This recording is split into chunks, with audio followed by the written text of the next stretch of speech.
Jadi sebagai sebuah epistemic community ini masalahnya ada di chauvinisme UGM nih kalau begini kelihatannya. Hati-hatian itu tadi saya sebut salah satu mazhab.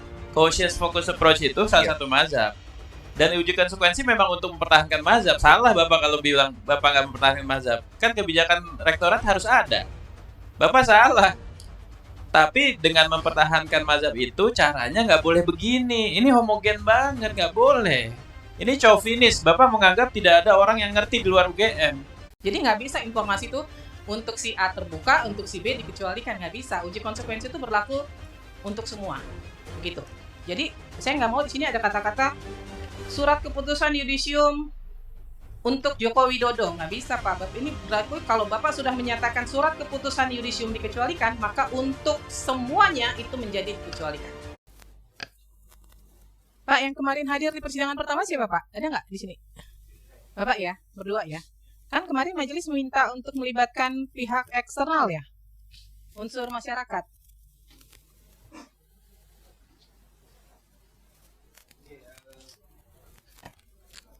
Oke, izin majelis gitu ya. Jadi kenapa kemudian gitu ya kita tidak melibatkan unsur masyarakat? Karena kami berpendapat bahwasanya dokumen yang diuji dari Pak Jokowi itu termasuk adalah dokumen-dokumen bersifat data pribadi, sehingga kemudian kami beranggapan bahwasanya masyarakat itu dalam konteks ini tidak kami libatkan. Justru kemudian kita membocorkan gitu ya data pribadi oleh Pak Jokowi, sehingga kemudian karena kami mendapat bahwasanya dokumen yang dimintakan oleh pemohon ini adalah dokumen-dokumen bersifat data pribadi. Pak, begini, pada saat melakukan uji konsekuensi, kan misalnya yang Bapak uji adalah KHS. KHS-nya kan tidak mesti dilihat oleh pihak eksternal. Tapi ada pertimbangan kenapa kemudian itu harus dikecualikan, Pak. Karena kan kalau Bapak hanya melibatkan pihak badan publik, pasti badan publik akan melindungi informasi itu pasti. 100%, 1000% pasti.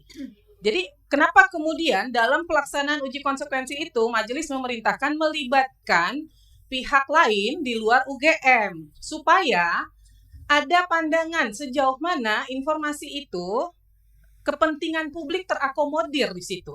Apakah betul harus dikecualikan? Nah, dampaknya apa nih kalau ditutup? Karena ketentuan pengecualian kan kalau dibuka lebih banyak mudaratnya daripada manfaatnya. Begitu kan? Nah, itu sebabnya kami meminta harus melibatkan pihak eksternal.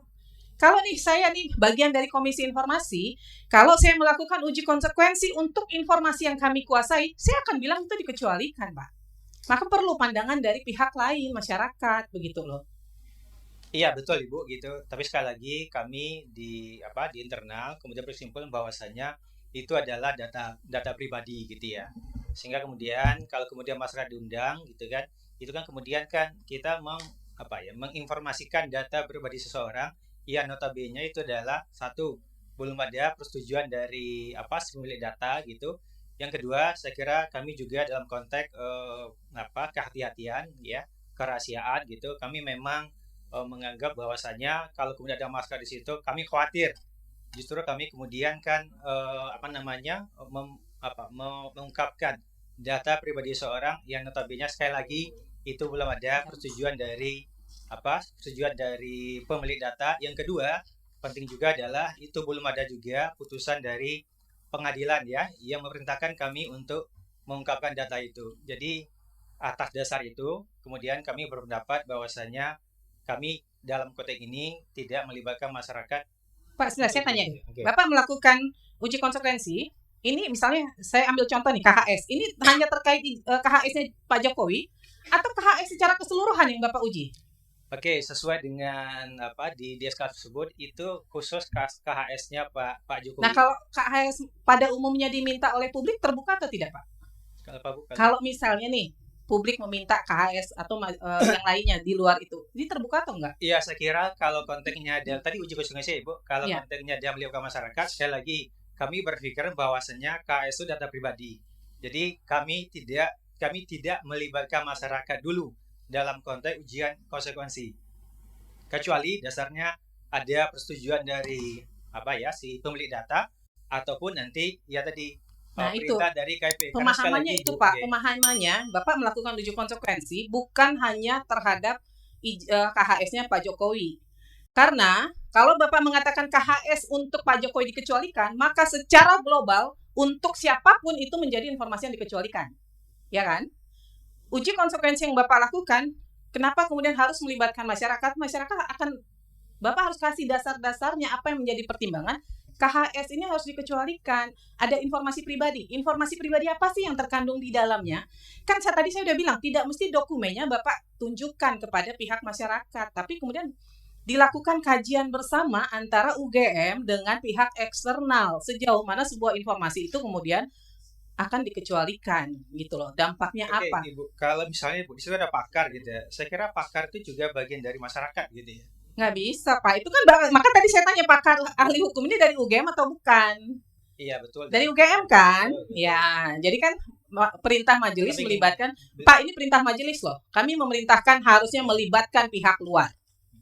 Gitu loh. Ya, Tapi Bapak tidak melakukan. Ya, gitu. sekali lagi Bu, kami berangkat dari sikap yang kehati-hatian, yang notabene itu juga Pak, dijamin oleh begini, PDP. Nggih.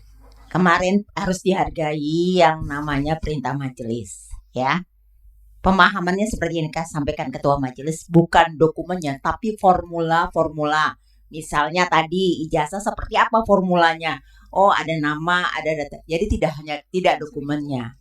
Kalau melibatkan pihak lain, itu lebih independen, Pak. Terlepas itu punya siapa, baru dikategorikan lagi. Jadi ketika perintah majelis, kalau Bapak kemarin tidak sepakat, Bapak bahasnya kemarin.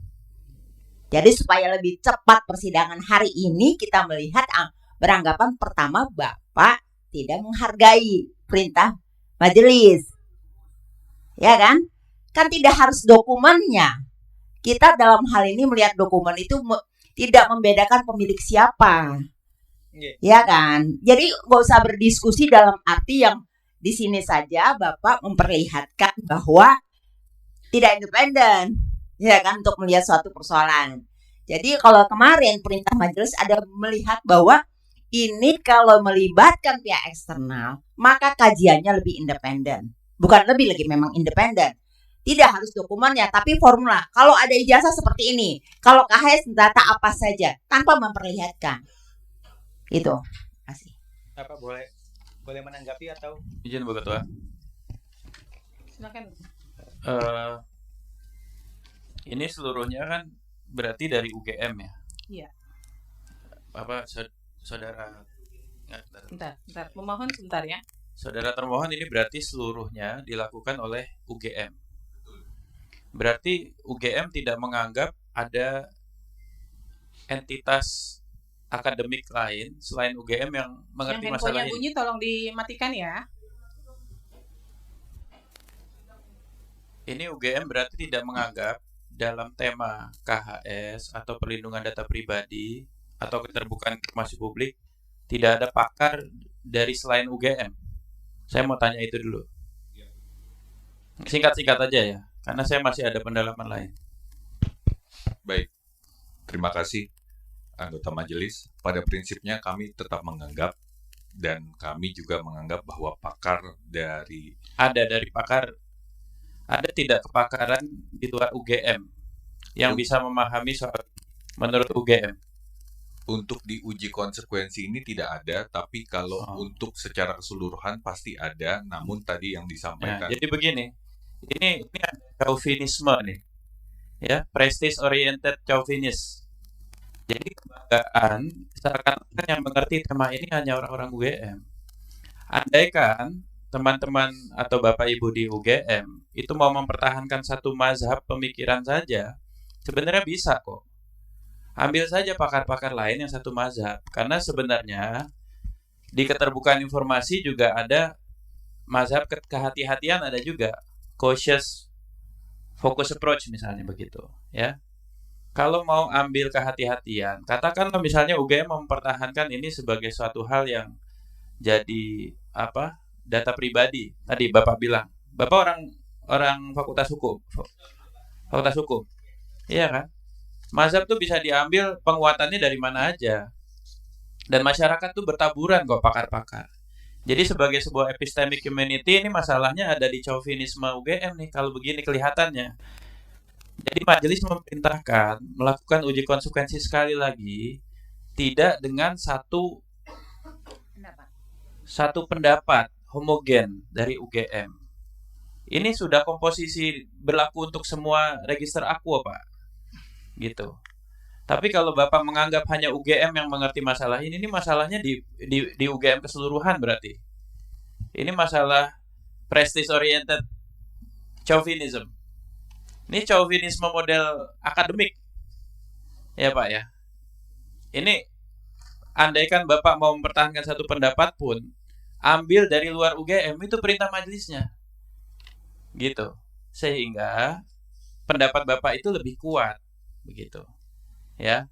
Ini saya sudah pakai bahasa yang paling netral.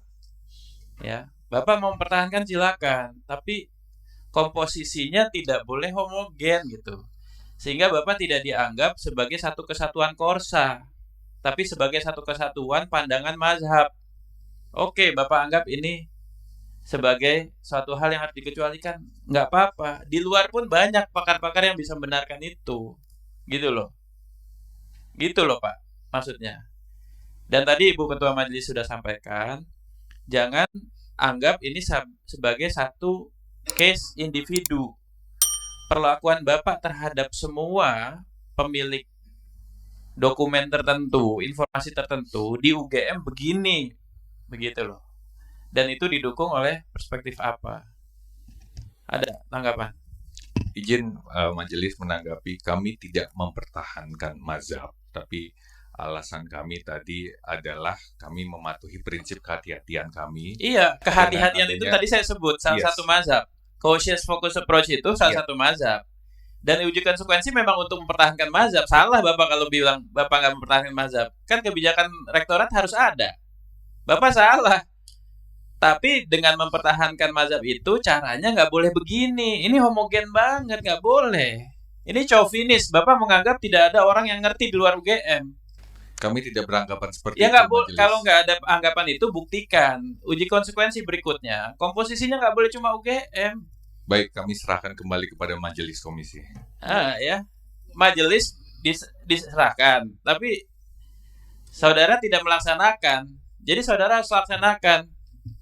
Ya, ini masalah ya. Saya kira itu, Bu. Pak, jadi begini ya. Nanti kami minta dilakukan uji konsekuensi ulang. Tapi Bapak tidak spesifik menyebutkan misalnya nih ya. Ini kan karena ini menjadi hasil uji konsekuensi dari UGM ya. Maka Bapak tidak menyebutkan misalnya daftar nilai program sarjana dan program sarjana muda Joko Widodo. Enggak, Pak. Bapak harus melakukan uji konsekuensi secara global. Apakah benar daftar nilai program sarjana itu masuk kategori informasi yang dikecualikan untuk siapapun? Karena kalau dikecualikan itu dia berlakunya umum, Pak, bukan hanya person to person. Apakah kemudian terkait dengan nilai kerja nyata itu menjadi informasi yang dikecualikan? Kalau untuk Pak Jokowi dikecualikan, maka untuk yang lain pun harus dikecualikan, Pak. Nggak mungkin untuk Pak Jokowi dikecualikan terus orang lain minta Bapak buka aksesnya. Kalau dikecualikan ya informasi itu akan berlaku dikecualikan untuk semua. Kemudian terkait misalnya laporan tugas akhir, skripsi, benar nggak ini dikecualikan? Tidak dikecualikan, dikatakan berita acara sidang dikecualikan, benar nggak? Untuk semua alumni atau dari UGM berita acara sidang menjadi informasi yang dikecualikan. Itu harus berlaku sama, Pak. Jadi nggak bisa informasi itu untuk si A terbuka, untuk si B dikecualikan, nggak bisa. Uji konsekuensi itu berlaku untuk semua, begitu. Jadi saya nggak mau di sini ada kata-kata surat keputusan yudisium untuk Joko Widodo, nggak bisa, Pak. Ini berlaku kalau Bapak sudah menyatakan surat keputusan yudisium dikecualikan, maka untuk semuanya itu menjadi dikecualikan. Nah, Bapak harus melakukan uji konsekuensi dan di sini Bapak harus menyebutkan nih. Di sini kan nggak disebutkan nih, Pak. Bapak menyebutkan, saya kasih contoh ya. Mengandung data pribadi. Data pribadi apa, Pak, yang terkandung di situ? Bapak harus jelaskan di dalam kajiannya. Apakah di situ ada tanggal lahir? Apakah di situ apa yang dikecualikan? Kalau yang dikecualikan ternyata dari satu dokumen ini yang dikecualikan hanya bagian tanggal lahir, hanya bagian mungkin ada alamat dan sebagainya di situ, itu aja yang ditutup. tidak otomatis informasinya kemudian menjadi dikecualikan semua, Pak.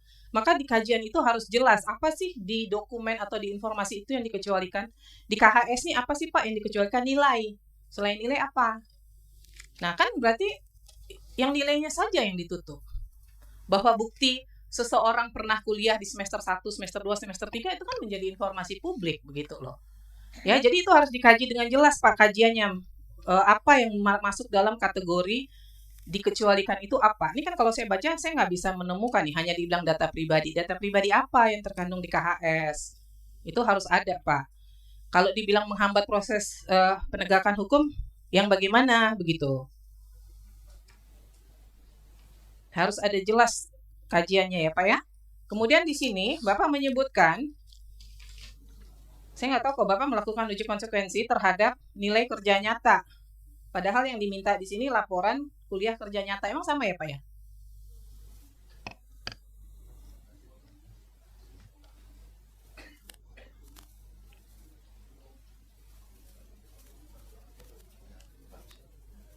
Coba silakan. Satu kali aja dipencet Pak. Satu kali aja. Tes.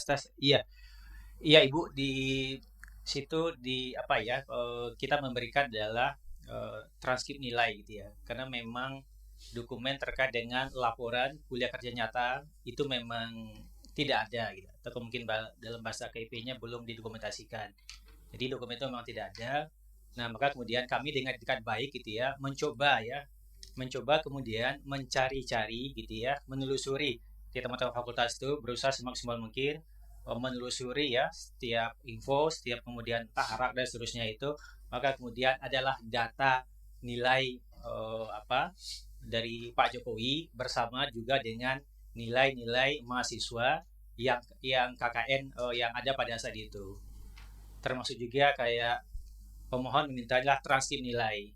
Nah, transkrip nilai itu juga tidak ada gitu. Tapi yang ada itu adalah daftar nilai Pak Jokowi gitu ya, yang final itu yang kemudian kami tampilkan di sana.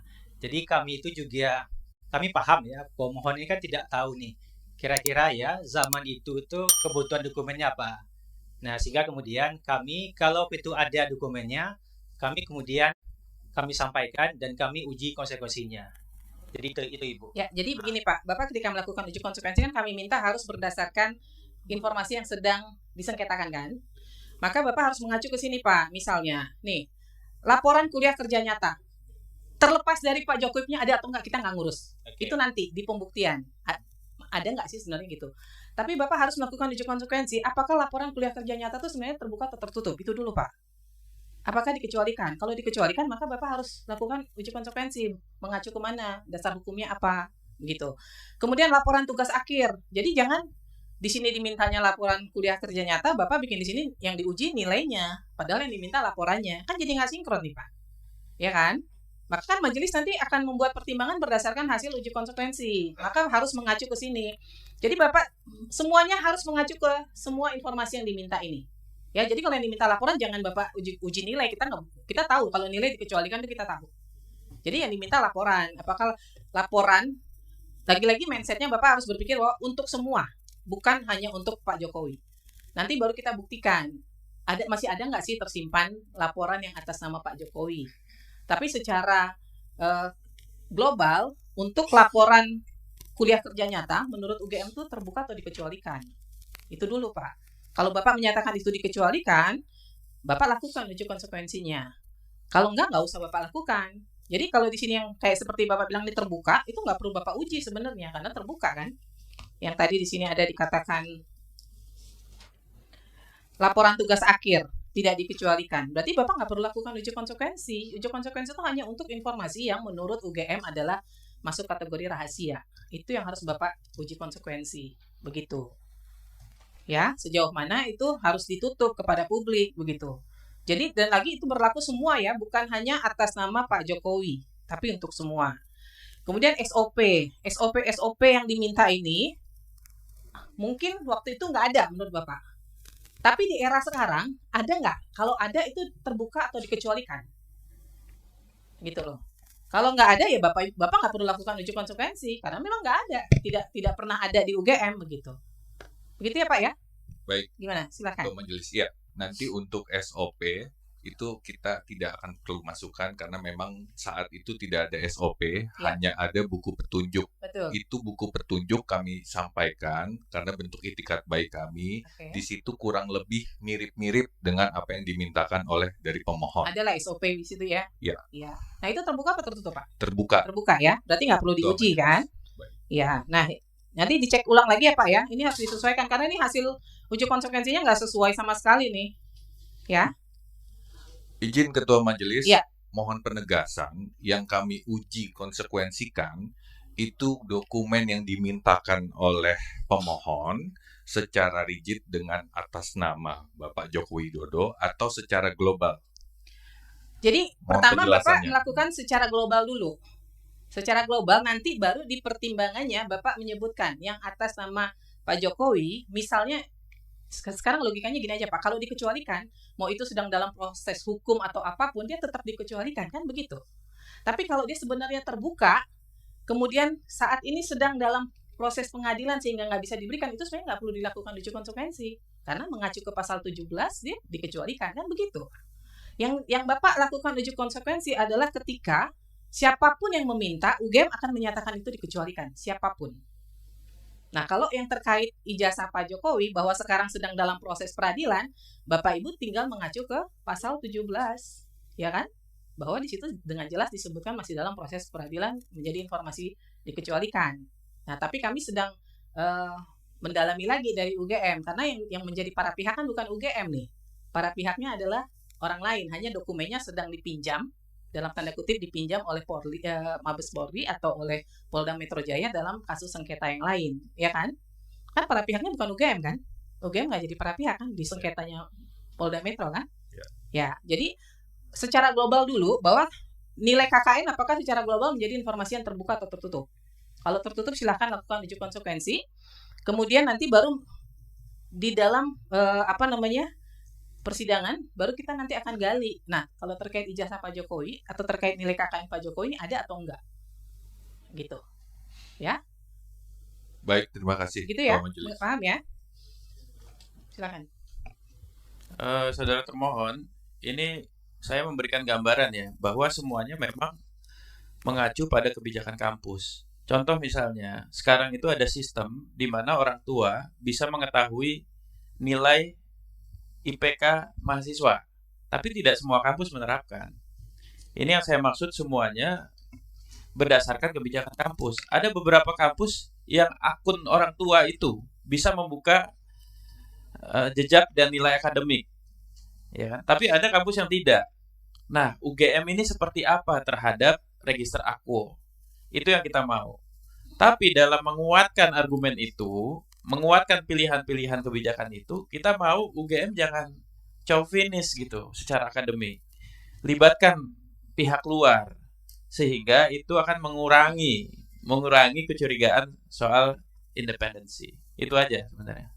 Terima kasih. Baik, nanti ketika melakukan uji konsekuensi mengacu ke pasal 17, pihak termohon harus mengacu ke pasal 18 juga. Jadi ketika secara spesifik nanti Bapak melakukan uji konsekuensi untuk informasinya Pak Jokowi, Bapak harus mengacu ke pasal 18 ayat 2. Di situ tertulis dengan jelas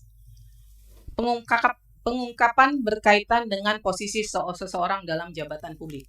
Ya, itu harus mengacu ke situ juga. Ya, apakah ketika dia pejabat publik Bapak-bapak dari pihak termohon kemudian menyatakan itu terbuka atau tertutup. Silahkan dilakukan uji konsekuensi. Nah, saya memerintahkan untuk dibawa, ada nggak salinannya dibawa saat ini untuk pemeriksaan tertutup? Ada ya? Ada berupa scan. Berupa scan ya? Baik, karena kami akan melakukan pemeriksaan tertutup terhadap informasi yang dimohonkan oleh pemohon dan terhadap informasi yang dinyatakan dikecualikan dilakukan tanpa kehadiran pemohon dan pengunjung, maka kami akan break sidang selama 5 menit untuk meng-clearkan area. Ya, jadi pihak pemohon media dan pengunjung silakan mengklirkan area karena untuk pemeriksaan terhadap informasi yang dikecualikan harus dilakukan secara tertutup.